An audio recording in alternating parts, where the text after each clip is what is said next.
know we were expecting some new developments this weekend, but some of them have failed quality control. Make sure you indicate what you'd like redeveloped via the workstation. Hello, ladies and gentlemen, Roger here. Welcome back to Formula One 2018. I'm pretty sure this is. What year is it? Carl, as always, has nothing but good news for us. Let's see what kind of failures we've had in our development. Shouldn't be too bad, because I had a bunch of stuff in development on this car. As you can see at the top right, we only have 44 points.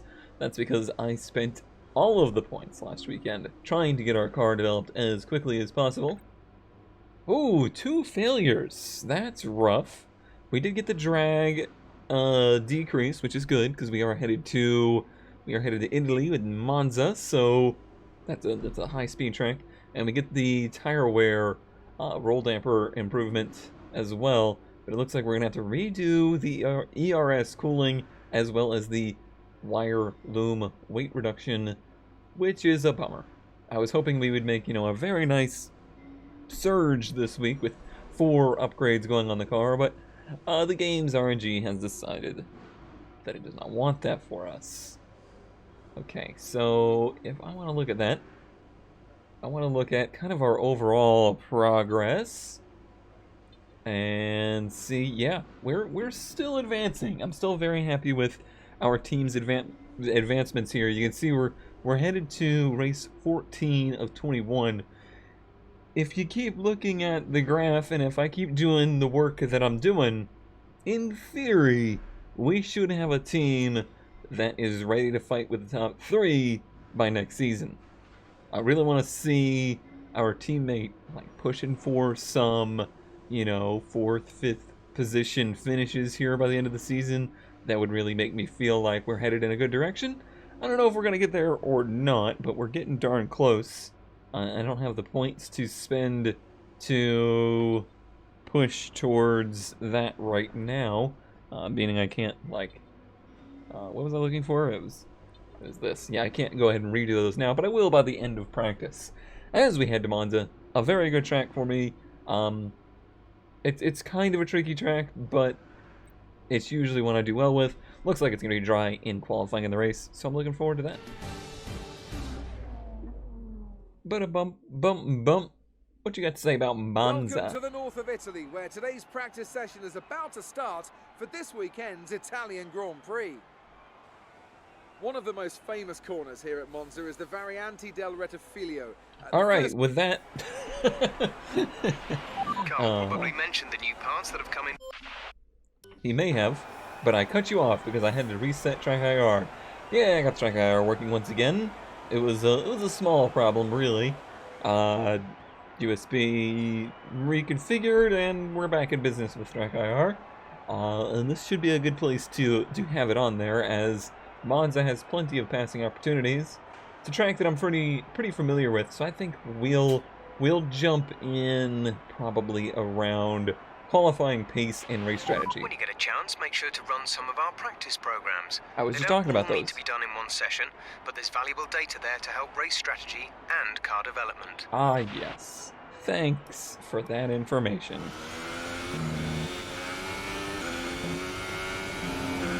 Alright, been out here running some pretty darn good lap times and some successful sessions, and now I'm doing the race strategy.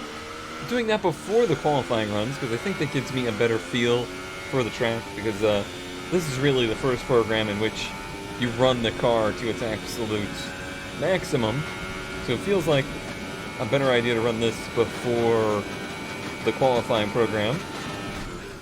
So I do find that qualifying program to be one of the most important of the weekend. Oof. That's probably the one place I struggle with at this track, is getting it turned in for the second part of that chicane and then getting the power down out of there. But then for the rest of the track, it's really good. Ooh, easy. A little bit of back-end squirreliness right there, too. Perhaps things are not quite as good as they seem, but I think you'll be surprised to see that the speed really picks up on the second half of the lap. Yeah, it's already starting to come down into its own.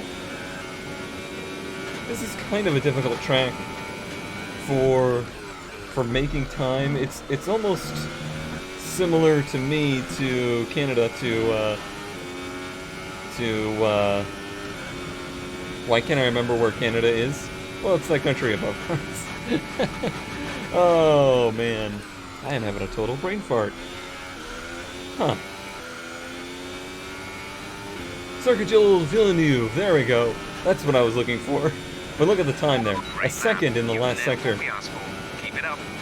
So even if I'm a little bit off in the first couple sectors, car is really quick in the last.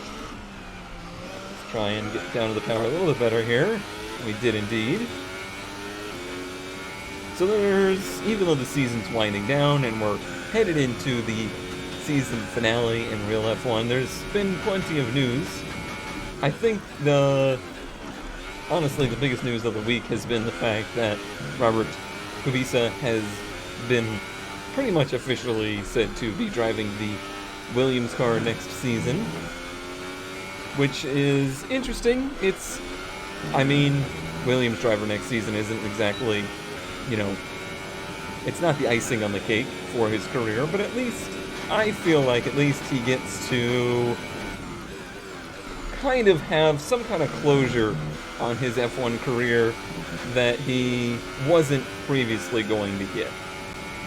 I don't think it was fair, really, that he kind of got pushed out of Formula One to begin with, and then we all know, or most of us know probably, what happened with the crash in his rally career after F1. But Okay, super job so far. We're getting great data. Stay focused. yeah. I'm very focused, can't you tell? His heart was always in F1, and I think, especially after his injury, he wanted to get back into the car to prove that he could. And I do like that our sports, motorsports in general, is so very welcoming to disabled drivers of any kind. Think of what Alex Zardi has done, and now Robert with his... Oh, there's a weird framing right there. With his, and it just, I don't know, it just, it's a bright spot in what can be kind of a gloomy and not welcoming, not heartwarming motorsports can be. Sometimes it seems like it just gets a little more unfriendly every day, and in many ways maybe it's just, you know, real stuck in the past. But that's the kind of stuff that it's nice to see. So it's nice to see him get a little bit of a, I don't want to say a second chance, but just like at his age, basically a happy ending to his Formula One career, even if it's not, you know, a championship drive or a race winning drive, or who knows, maybe not even a points scoring drive. At least we'll know that he did it, and he can demonstrate that he can. I think that's really cool.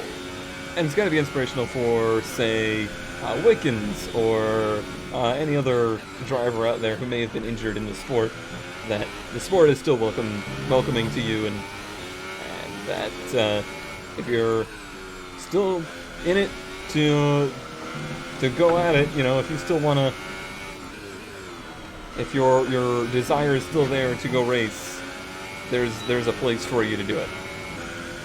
I think that's good. It's cool.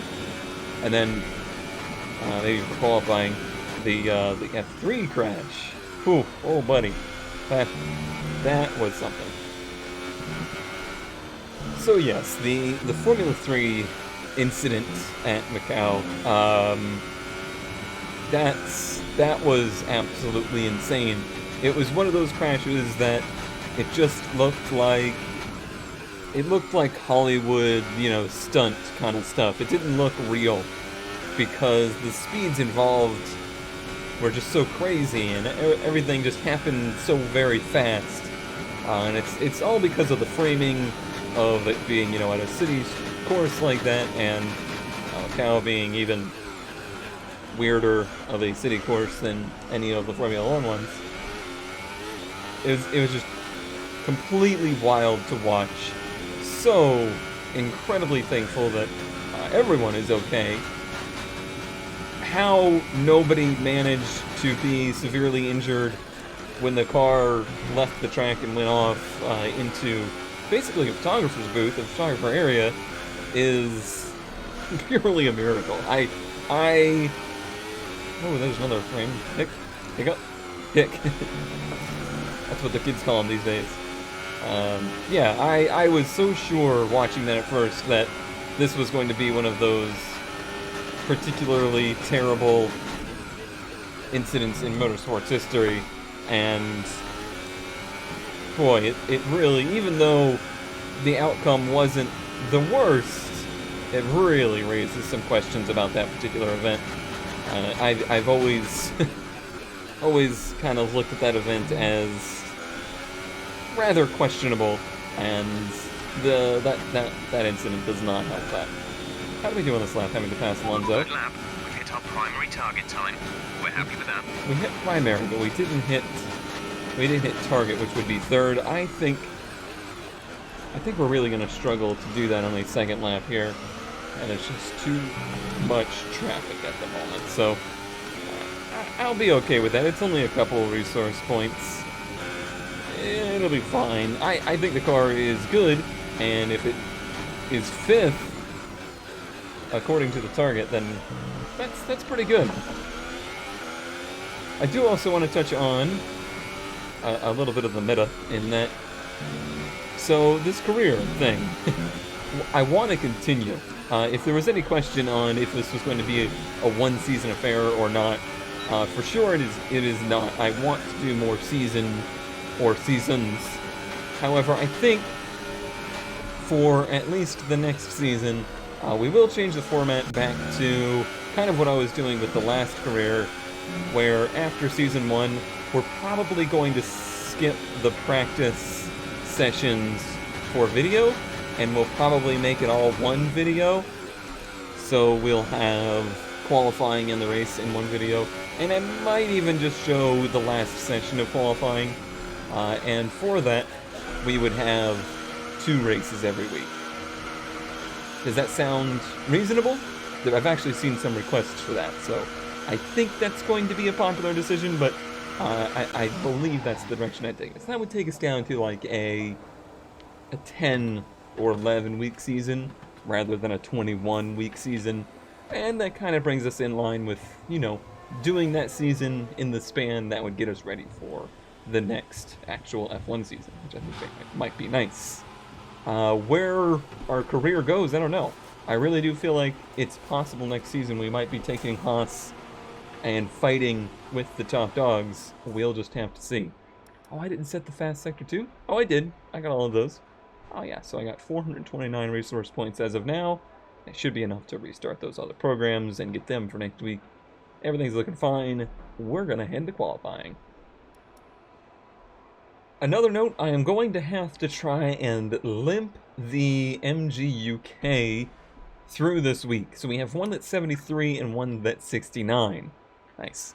I'm going to use the 73 in qualifying, switch to the 69 for the race, and hope that gets us through. This is a particularly short race, so hopefully that's good enough.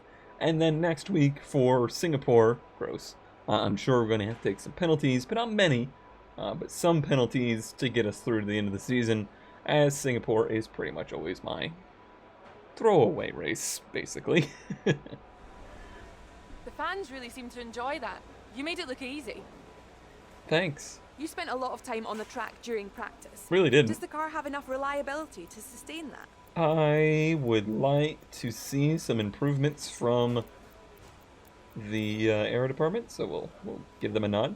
You had the fastest time in practice. Will we see similar times in qualifying? There should be more than that. Let's see. I guess we're gonna make the aero happy again. Appreciate your time. Whoa, that was a new message. Did you see that? She almost sounded human too. It's great. Qualifying is about to start here at the Autodromo di Monza for the Italian Grand Prix. The teams are about to head out onto the track any minute now. Any minute now. Maybe this minute, in fact. Anything from you, Jeff? Nope. Doesn't care about us at all. Well, that's just sad. It's fine, Jeff. It's fine. We'll just go on track then. Okay, here we go. Whoa! What are you doing there, AI driver? Calm it down. Calm it down. Somebody had an interesting question. I just got reminded as I was looking in front of me here. An interesting question about the halo and the effects of the halo bar and the rain. If the drivers are experiencing less rain on their visors from that. My guess is probably not, because as you can see, there's pretty much always been this sort of windshield in front of the drivers, and the actual aero bubble of the car is that once the car is in motion, the rain is pretty much going over top of the driver. Very little rain gets into the driver's area, I would imagine. The droplets that you see forming on the visor in-game, kind of just a canned effect to give you the idea that it's raining, I believe. I don't think it's actually that severe. And also, the drivers in real life have tearaway visors, so that if it gets too much, well, this is a nice little draft for us. If I don't get pushed into the grass, can I clear them into the turn? I can, but then I went into the dirt because I couldn't hold the turn. Well, that sucks. Do I have enough battery power? I do. Let's save it. Yeah, I don't really want to go out again, so I'm going to try for another lap here. Luckily, the battery power should be more than sufficient. Guess that was kind of a jerk move on my part to try and pass him there, but I mean, the speed difference is so big between this car and the Williams. That must be very frustrating for real F1 drivers. This is going to be a problem again, because I'm closing so fast. I'm hoping he's going to do maybe one and done here, so that we have the potential. Well, there's a bit more of a gap this time around. Maybe it won't be a problem.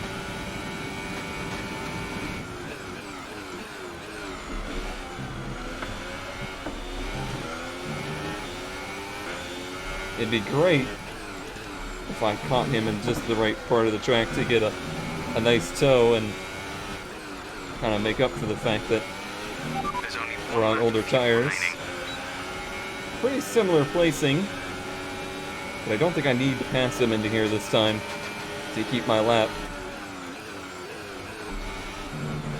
But he is kind of slow in the center. Use the toe out of the turn though, and that should help us enough.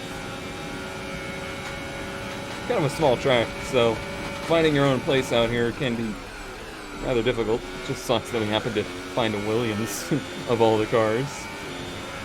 But I think this should be more than good enough. 121.9. I don't remember what that was versus our practice time, but I think it'll be good enough, even though it wasn't a perfect situation. Now we gotta go keep the miles off this car. We are killing it out here today. Second place for Q1. 123.2 and a Magnussen, which is a little disappointing. Still 11th, but I'm hoping to see more out of him in the next couple sessions here.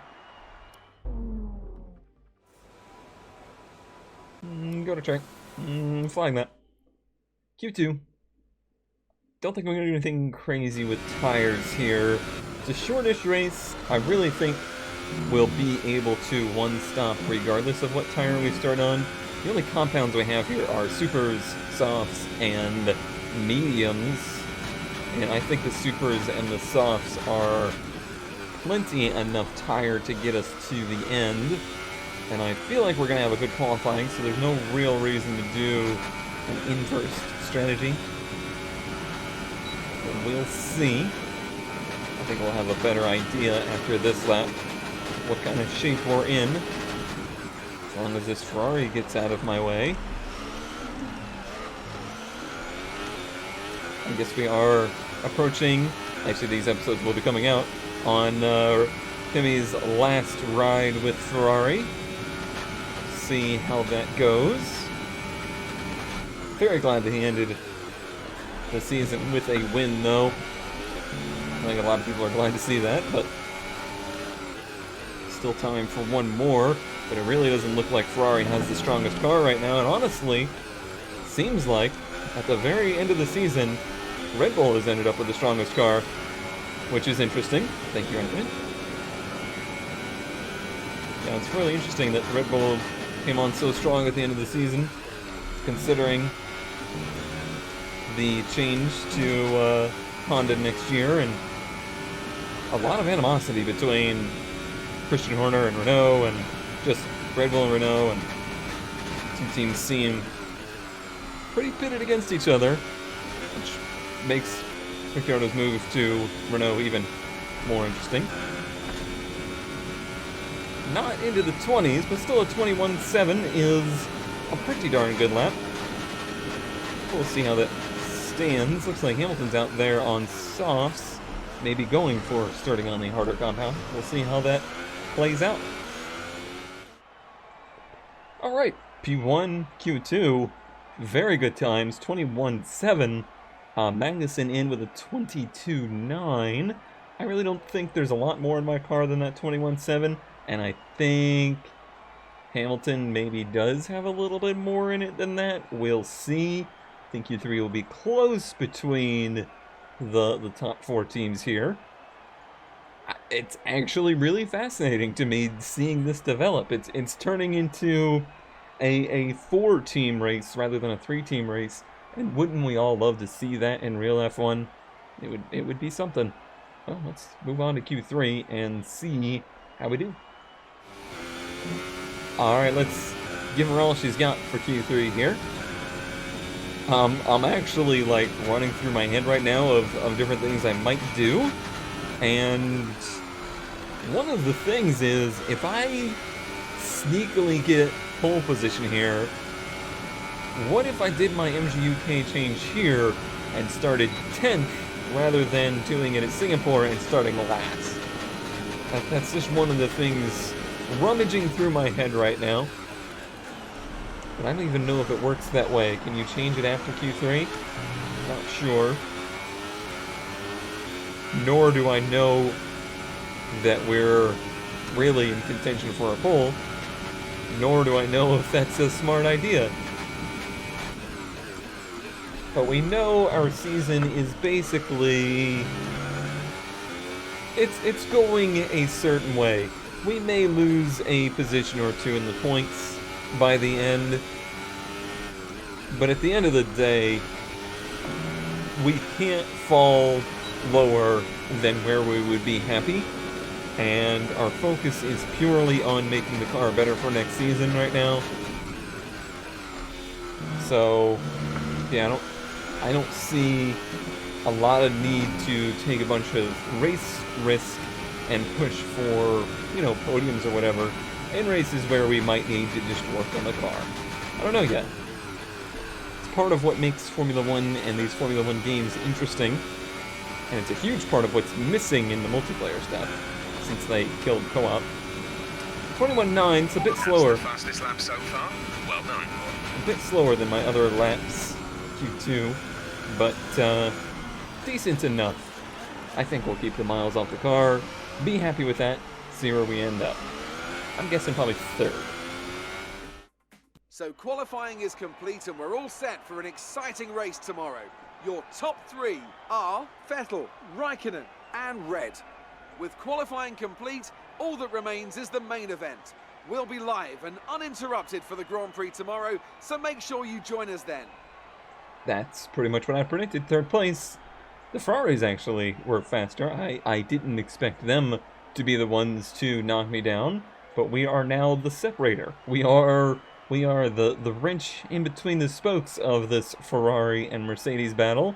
They're in 3rd, and Magnussen a strong 7th, putting his car right in between the Red Bulls. Haas is becoming the instigator of this series, isn't it? Alright, well, let's move on, see if we have an interview post-qualifying. Happy with those results. Yeah, I think I'm not going to go ahead and do the penalty here all week for next week. Let's try and have ourselves a darn good race here. Xerxes is also wanting to do some commentary, apparently. Oh yeah, this battle. How are we doing? Oh, we're only 1 point behind Danny Rick right now. That one's gonna go down to the wire. That one's going to the very end, undoubtedly. And we got our resource points and whatnot. I guess no interview, so thank you as always for watching. That was a good qualifying performance. Emma's gonna interrupt us, and I'll see you tomorrow.